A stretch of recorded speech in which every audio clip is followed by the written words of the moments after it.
मित्रांनो, सप्रेम नमस्कार। आपण पाहतात सन्मान न्यूज 14। बेळगाव ढगा येथे विहिरीत पडलेल्या 6 महिन्याच्या बिबट्याच्या बछडाला ग्रामस्थांनी दिले जीवदान। नाशिक त्र्यंबकेश्वर रस्त्यालगत बेळगाव ढगा हे गाव आहे। बेळगाव ढगा गावालगत कटकाचा मळा भागातील छगन बेंडकुळे यांच्या शेतातील विहिरीत 6 महिन्यांचे बिबट्याचे बछडे अचानक पडले। विहीर खोल असल्यामुळे हे बछडे विहिरीच्या कपारीला दबा धरून बसले। याबाबत वन विभागालाही कळविण्यात आले। त्यानंतर बेळगाव ढगाचे माजी सरपंच दत्तू ढगे, अक्षय भावले, शामराव भावले, संजय भावले, भगवान काकड, समाधान गुंबाडे आणि वन विभागाचे कर्मचारी यांनी कापडी नेटच्या सहाय्याने या बछड्याला विहिरीबाहेर काढले।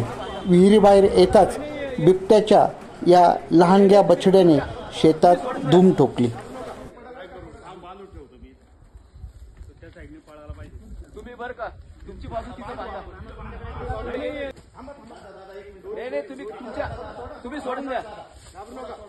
काय कर इकडून पडेल का पडेल हा बांधून ठेवतो मी त्या साइडने पळायला पाहिजे।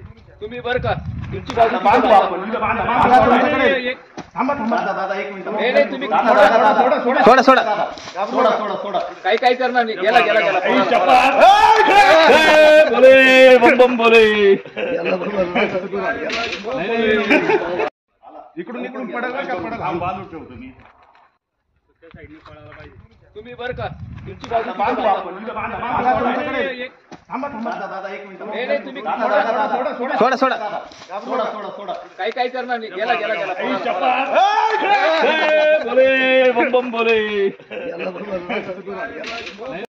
सन्मान न्यूज 14 साठी कार्यकारी संपादक योगेश घुगे, विशेष प्रतिनिधी राकेश पवार यांच्यासह मी रवींद्र एरंडे, सन्मान न्यूज 14, सातपूर, नाशिक। धन्यवाद।